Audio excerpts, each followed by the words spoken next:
Pagbati po mga kababayan, patuloy po kayong nakikinig sa tinig ng karunungan. Nagkaroon po ng mainit na debate sa pagitan po ni Senator Rodante Marcoleta at Senator Kiko Pangilinan, na yung naging sentro po ng kanilang pagkakaroon ng sagutan ay may kaugnayan po sa West Philippine Sea.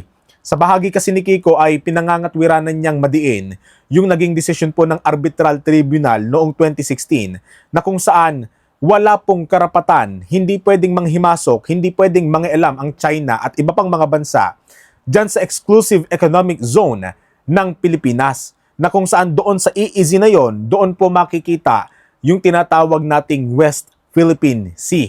Sa bahagi naman po ni Senator Rodante Marcoleta, wala naman anya tayong tutol dyan eh. Atin naman talaga yan eh. Buti nga't napagdesisyonan ng arbitral na sumasang-ayon sa atin na atin yung teritoryo na yan at bahagi ng exclusive economic zone natin. Ang kaso, may nakita, may nasilip at may mataan na butas na maaaring maging disadvantage, maging kahinaan sa atin yung arbitral award na yon na maaaring magamit po sa atin sa mga susunod na panahon para hindi opisyal nakilalanin bilang West Philippine Sea yung bahaging iyan ng ating EEZ. Para po kasi sa kaalaman ninyo mga kababayan, sa Pilipinas lang po umiral, bumangon, kinikilala hanggang ngayon yung batas na nagpapatibay sa pangalan ng West Philippine Sea. Sapagkat sa ibang mga bansa, sa ibang mga teritoryo at yung ibang mga lahi, hindi po kinikilalang West Philippine Sea yung bahaging iyan ng ating teritoryo. Kaya nga kapag ka nagpupulong yung mga leader ng iba't ibang mga bansa, ginagamit pa rin ang terminong South China Sea at hindi West Philippine Sea, sapagkat wala pa pong ruling ang nagpapatibay na yung pangalang iyan na West Philippine Sea ay opisyal na pangalan ng parting iyan ng karagatan. Kaya nga hinimok ni Senator Rodante Marcoleta ang kanyang mga kasamahang senador, pati na si Commodore J. Tariela, tapusin na natin yung coordinates ng ating teritoryo. Ipasa na natin sa IHO o International Hydrographic Organization yung mga ruling, yung mga ebidensya, pati na yung arbitral award para mapagtibay na talagang kilalanin West Philippine Sea ang pangalan na yan. Hindi yan South China Sea, West Philippine Sea na yan, para magamit yung terminong iyon at kilalanin ng magkakaibang mga bansa at ibang mga lahi. Bueno, para madagdagan pa ang inyong kaalaman tungkol sa binabanggit ko, mabuti pa panoorin na natin itong isang bahagi ng kanilang debate. Makikita po ninyo mga kababayan. Ito po. Mr. President, this is a map produced by the US-funded think tank called National Bureau of Asian Research. Dito sa mapang ito po, the area that is shaded in deep yellow is the Philippine Territorial Sea, while the area shaded in light yellow is the Philippine Exclusive Economic Zone and Continental Shelf. The area shaded in blue is the high seas. On the map are small features around which circles have been drawn. Some features are inside the Philippine Exclusive Economic Zone, while others are in the high seas. The circles drawn around these features are the enclave territorial seas. Yan. The features and circles are in different colors to represent the state occupying them. The features occupied by the Philippines are in yellow. Diyan po makikita ninyo, Mr. President, meron po tayong occupied na features na talagang labas nga sa, kagaya ng binanggit natin kanina, labas sa ating exclusive economic zone. There are 4 features in yellow that are occupied by the Philippines but are in the high seas. Other features that are occupied by China and Vietnam that are in the high seas, but they are also being claimed by the Philippines. Given this situation, how can we draw the metes and bounds of the Philippine West, the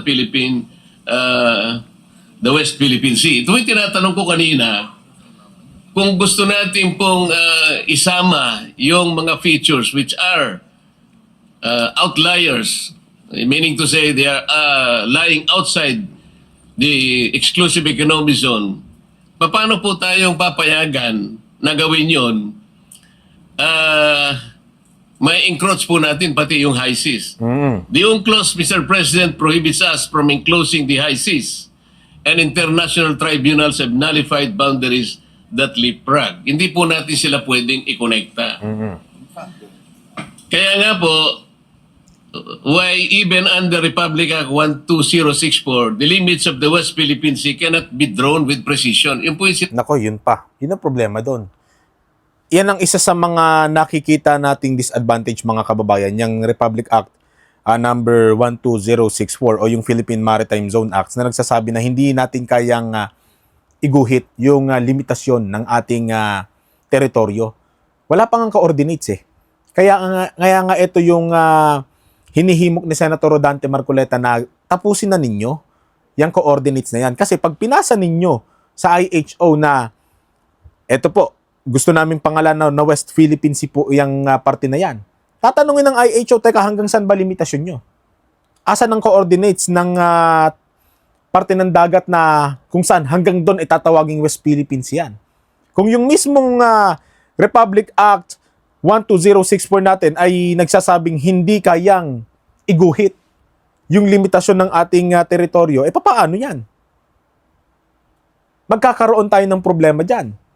Pwedeng i-decline ng IHO yung pagsasabit natin, yung pagre-request natin na pangalanan ng West Philippine Sea at kilalanin na talaga ng ibang mga bansa na atin yan.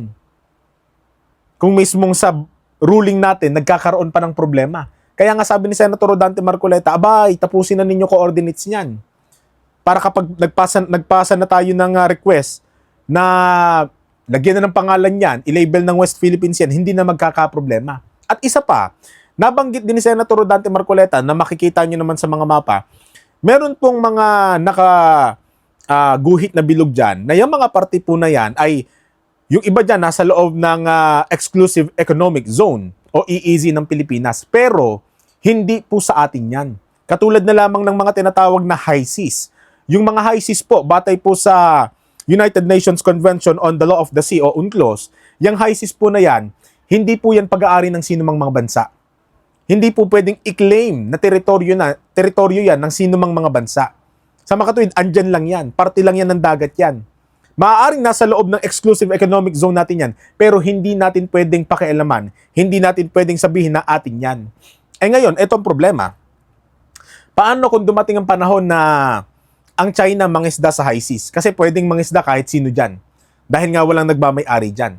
At sabihin ng Pilipinas, o teka, wag kayong mangisda dyan. Nasa loob ng EEZ namin yan. Sasabihin ngayon ng China, o teka, high seas ito. Hindi nyo sakop ito. Bagaman nasa loob ito ng EEZ ninyo, pero hindi nyo pag-aari itong parting ito, pwede kaming mangisda dito. Paano tayo ngayon lalaban sa China in a legal way?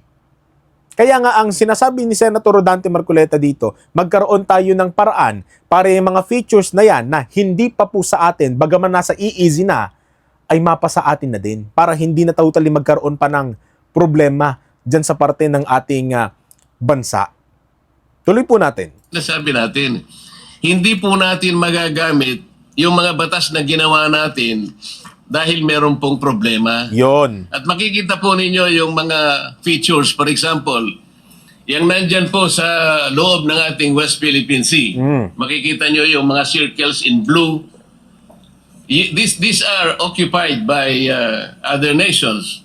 Pero doon sa ating memorial na sinabit po sa arbitral Award. tribunal, Mr. President, ang Pilipinas nag-agree na lahat po ng yan Naku po, nakompromiso. ay hindi na natin naaariin. Meaning to say, there will be reduction po yan sa ating West Philippine Sea.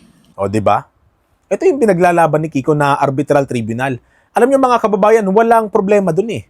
Tama yung naging desisyon. Kaso nga lang, doon sa arbitral award na yon, dapat maging mabusisi tayo.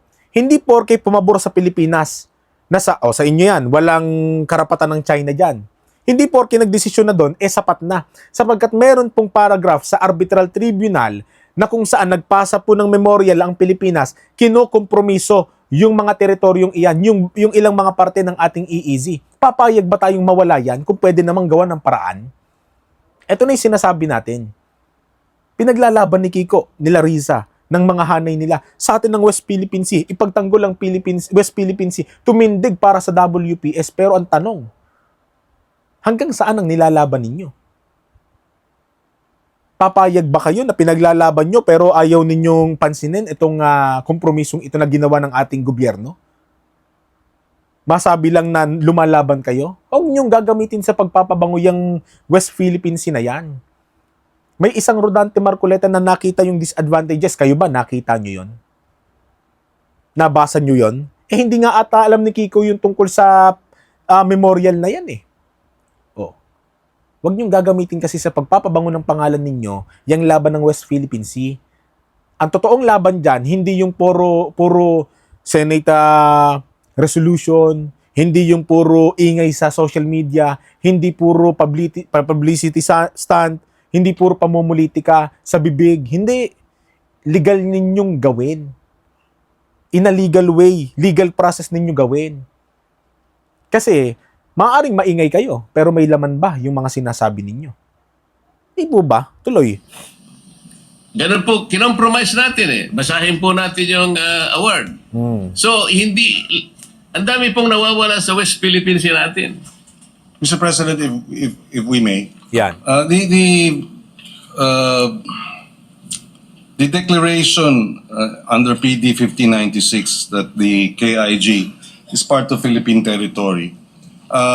PD 1596 and its validity was never put in issue in the arbitration case, and the tribunal did not have any jurisdiction to rule on its validity. In other words, this is outside the issue of the award. And if there are concerns about the validity of PD 1596 and the concerns that there are certain areas outside of what has been declared as our economic zone, although prior to that was declared part of Philippine territory, then let's have legislation, remedial legislation to amend. Bakit hindi nyo ginawa noon pa? Bakit kung kailang na-call out lang yung tungkol sa bagay na yan ni Marcoleta, tsaka ninyo isasuggest na magkaroon tayo ng amendments? Magkaroon tayo ng legislation. Teka, ilang taon na ba kayo nakaupo dyan? Di ba kayo rin ang nakaupo simula noong 2016 na magkaroon ng desisyon ng arbitral tribunal? O bakit walang ginawa yung hanay mo na mag-amend tungkol sa bagay na yan? Bakit ngayon lang? Yung baguhang senador, yun pa yung nakakita ng maaaring maging butas sa atin sa susunod na mga panahon. Tapos kayong nakaupo dyan, abay, kung hindi pa papakita sa inyo, ipapaunawa sa inyo yung bagay na yun, hindi pa kayo gagawa ng amendments? Ng resolution? Ang bihira naman. If the good senator believes that should be part of Philippine territory and would like to amend PD 1596 or affirm it, then let's debate it on the floor by way of proposed legislation. But in the context of the arbitral ruling, Mr. President, I will again point out that this debate, no matter how lengthy, will not change the ruling, which was in our favor, and therefore we should defend and uphold it. Alam nyo, mga kababayan, hindi maunawaan ni Kiko, mahina talaga eh. Diba? Walang pinagkaibahan halimbawa sa pagbibigay mo ng business permit. Ito sa mga nagnenegosyo, mga kababayan sang-ayunan ninyo ko para mag-analogy lang. Hindi ba sa business permit, hindi porke binigyan ka ng permit, business permit, pwede ka nang mag-business ng kung ano-ano. Di ba pagka binigyan ka ng business permit, merong mga kategorya yun. Halimbawa, anong uring business yan? Coffee shop. Kapag ka ikaw ay nahuli na nagbebenta ng ibang mga produkto, maliban doon sa produkto na dapat ilabas sa coffee shop, sasabihin mo ba na, teka, may business permit ako. Ito ilalaban mo pa rin ba sa korte yun? Sa ruling yun? Oo, nakakuha ka ng business permit. Lisensyado ka na. May karapatan ka ng mag-business. Pero hanggang saan ang limitasyon? Hanggang saan yung ilalaban mo? Hanggang saan yung karapatan mo? Yun yung punto ni Senator Marcoleta. Atin na nga yan, walang problema dyan. May desisyon na dyan eh. Pero may mga bagay tayo na dapat pang makita maliban dyan sa desisyon na yan na maaaring ikapahamak ng ilan sa mga parte ng ating teritoryo at maaaring maging butas pa sa atin sa darating na mga panahon at yun pa ang magamit nila laban sa atin pag nagkataon. Kaya paano sasabihin na walang problema. Ipinipilit lang ni Kiko na dapat tindigin natin yan, yung arbitral decision. Dapat lang talaga, atin na nga yan. Tapos na nga yung decision eh. Kaso hindi makuha ni Kiko Pangilinan, ewan ko, napakahina kasing umunawa talaga, siguro nagkakaedad na. Pero dapat nating maunawaan, may mga bagay pa tayong dapat na asikasuhin dyan sa arbitral award na yan. Hindi porke binigyan ka ng business permit, okay na okay ka nang magnegosyo ng sasakyan, ng motor, ibenta mo kahit kung ano-ano appliances. Kung wala namang sakop o hindi naman nasasakop ng permisong binigay sa'yo, yung mga produktong hindi mo dapat ibenta. Yung mga produktong dapat mong ilabas at kilalaning sa'yo o binibenta mo.